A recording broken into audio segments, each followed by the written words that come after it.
यार ए नबी खैरुल अबरार उमर में सागम प्रख्वार देता मिद सवाल दमशी में আপনার কাছে কোনটা আমলের দাম বেশি? আমাদের তো একটা আক্কেল আছে, আক্কেলকে দৌড়াই আমরা যে কোনটা আমলের দাম বেশি।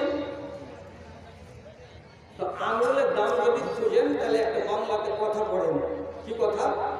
এই শুন শুন শুন শুন শুন 1 2 3 4 গুণ কোনখান থেকে গুণে আমরা বের করে গুণ কোনটা গুণ কোনখান থেকে গুণে মানুষ পুড়ে থাকা শুরু করে। আরে শুন শুন শুন শুন শুন 1 2 3 4 গুণ। আচ্ছা এটা কি তারপরে ওই যে এর বড় মান আংটি পায়দান। জামাই দেখতে গিয়ে যদি জামাই পছন্দ হয়ে যায় তাহলে আংটি পরানো হয়, এটাকে ইংরেজিতে এনগেজমেন্ট বলা হয়। তাহলে বেটি ছেলেটা যে ওকে স্বামী বলে মানবে বিয়ের আগে হিন্দু ভাইদের মতে আছে একটা সোনার আংটি পরিয়ে আঙুলে পরিয়ে দেবে। তাহলে এই আঙুলের বড় দাম এসে আংটি পায়দান। এটা করে কি করবে? এর বড় গুণ পানে লাগাই চুন। এই আঙুলের চুন লাগাই খালি এই আঙুলে লাগিয়ে দিলে তো মোটা হজম হলো। আসলে আঙুল হলে এইটা এটা দিয়ে লাগাতে হবে। দুনিয়ার নীতি তো হাদিসের নীতি না। এর বড় গুণ পানে লাগাই চুন। আর এর নাম কি? তো বলছে এই তো হলো ঠাটা লোককে দেখায় ঘোড়াটা মনে রাখ কোন কেজি কেজি দিকে ওটা অনুগ্রহ করতে দিকে এই আর কাম হলো দুনিয়ার লোককে ঘাটা রাখা। এটা কি? এর নাম হলো বুড়া লোকমাতে মারে হুঙ্গা। যদি এই লোকমা আমলটা না থাকে তো লোকমাগুলো এখানে থেকে যাবে, ভালো করে ভিতর দিকে দেওয়া যাবে না। এই জন্য বুড়ো আমলের গুরুত্ব অনেক বেশি। আচ্ছা তোমার বললেন এটা যদি কেউ মেরে দেয় তাহলে 13টা লাগবে, আর এই দুটো মারলে 9টা করে, আর এইটা যদি মারে তাহলে 8টা করে। কেন যে আর ভূমিকাটা কম। সিল সহি মেরে দিলেন, মিশরে পাঠিয়ে দিলেন। মিশরের গভর্নর উনি এটা পড়লেন, আর পড়ার পরে সাথে সাথে বললেন নিচে লিখে দিলেন রাসূলের হাদিস। আর হাদিসটাকে লিখে দেওয়ার পর তারপরে আবার নিচে সিল সহি করে দিয়ে চিঠিকে ফেরত করে দিলেন। দেওয়ার পরে হযরত উমরের কাছে পাঠালেন। হযরত উমর চিঠি পড়লেন, আর পড়ার পরে যদি দেখছেন তো নিচে লেখা আছে কার নাম, গভর্নরের নাম। আর কি লেখা আছে ওইখানে? বলছে আল আসাবিউ ওয়াল আসনান সাওয়াউন ফিদ দিয়াতে। আল্লাহ পাকের নবী জনাবে মুহাম্মদুর রাসূলুল্লাহ সাল্লাল্লাহু আলাইহি সাল্লাম বলেছেন যতগুলো আঙ্গুল আছে আর যতগুলো দাঁত আছে আসানিয়াতু ওয়াল আজরাসু সাওয়াউন। সামনের দাঁত যদি কেউ ভেঙে দেয় আর চাদুলের দাঁত যদি কেউ ভেঙে দেয়, আঙুল যদি বুলাটাকে ভেঙে দেয় কিংবা আঙুল যদি কুড়েটাকে কেউ ভেঙে দেয়, রাসূল বলছেন আঙুলের এবং দাঁতে কম বেশি বদলা নাই, একই সমান হলো বদলা। তা কি 10টা করে উল্ট লাগবে? সামনের দাঁত যদি কেউ একটা ভেঙে দেয় 10টা আঙুল দিতে হবে। চাদুলের দাঁত যদি কেউ একটা ভেঙে দেয় তাহলে 10টা আঙুল দিতে হবে। তেমনি বুড়ো আঙুল যদি ভেঙে দেয় কেটে দেয় তাহলে 10টা আঙুল লাগবে। তেমনি কুড়ি আঙুল যদি কেউ কেটে দেয় তাহলে তার বদলে 10টাই লাগবে। 11টাও লাগবে না, 8টাও লাগবে না, 9টাও লাগবে না। আর আপনি এরকম করে ভাগ করেছেন, আপনার ভাগ্যে মারা যাবে না। হযরত উমর ওইখানে কি করেছিলেন? ইজতিহাদ করেছিলেন এবং তিনি ব্রেন খাটিয়ে এই কাজটা করেছিলেন।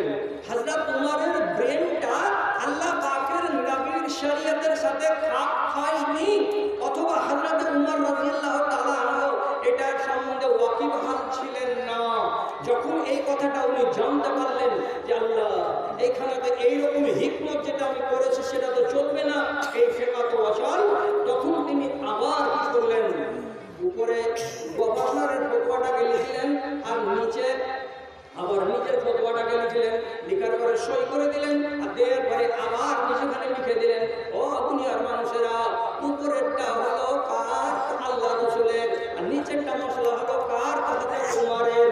এবার তোমরা নিজেরা ফয়সালা করো কার মশলাটা মানতে গেলে তোমরা কামিয়াব হবে। তার মানে হলো এই উমরের মশলাকে তোমরা মানিও না এবং আল্লাহ রাব্বুল আলামিনের নবী যেটা বলেছেন সেটাকেই তোমরা মেনে চলো, তাহলে তোমরা কামিয়াব হতে পারবে।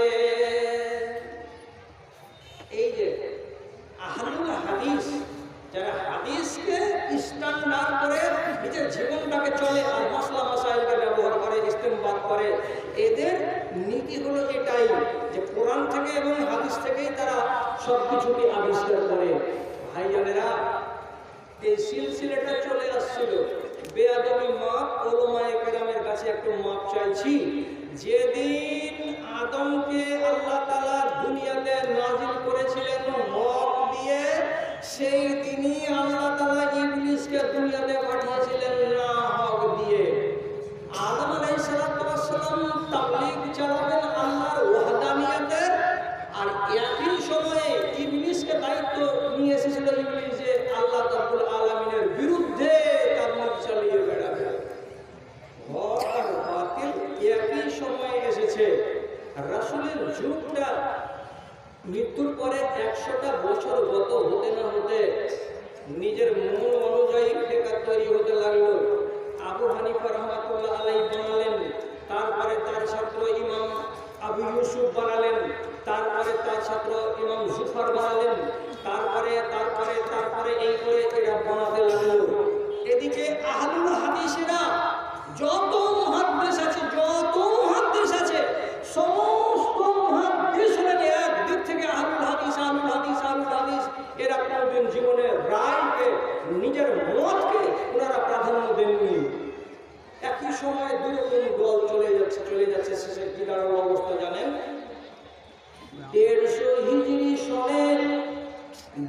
হিজরি সনে দেশের লোকেরা যখন হাদিস শিকার জন্য ইচ্ছা করতো যে কোথায় যাব, বহু মানুষ ভয়ে ইরাকের মাটিতে, বাসরার মাটিতে, কুফার মাটিতে যেত না। কেন যেত না বাসরার মাটিতে? কেন যেত না কুফার মাটিতে? কেন যে কুফাতে যদি যাওয়া যায় তো সেখানকার হাদিসগুলো হয়ে যাবে তাদের মূল মতো তর্জমা করা আর ফিকহ করা, আর এদের হাদিসগুলো আমরা সব সময় মানতে পারবো না। তার জন্য ওলামায়ে কেরাম সবাই মিলে বাগদাদের দিকে যেতেন না, কুফার দিকে যেতেন না, বাসরার দিকে যেতেন না। ওনারা যেতেন মক্কায়, ওনারা যেতেন মদিনায়, ওনারা যেতেন হেজাজ, ওনারা যেতেন মিশর, ওনারা যেতেন খোরাসান। এইভাবে তারা মুহাদ্দিসিনদের কাছে যেতেন যারা আহলুল হাদিস বলে পরিচয় দিয়েছিলেন। ইমাম বুখারী একটা হাদিস বর্ণনা করেছেন। তা হাদিসটাতে কি লেখা আছে? হাদিসটা হলো এই, লা তাযালু তায়ফাতুন মিন উম্মতি যাহিরিন আলা হাক্কি লা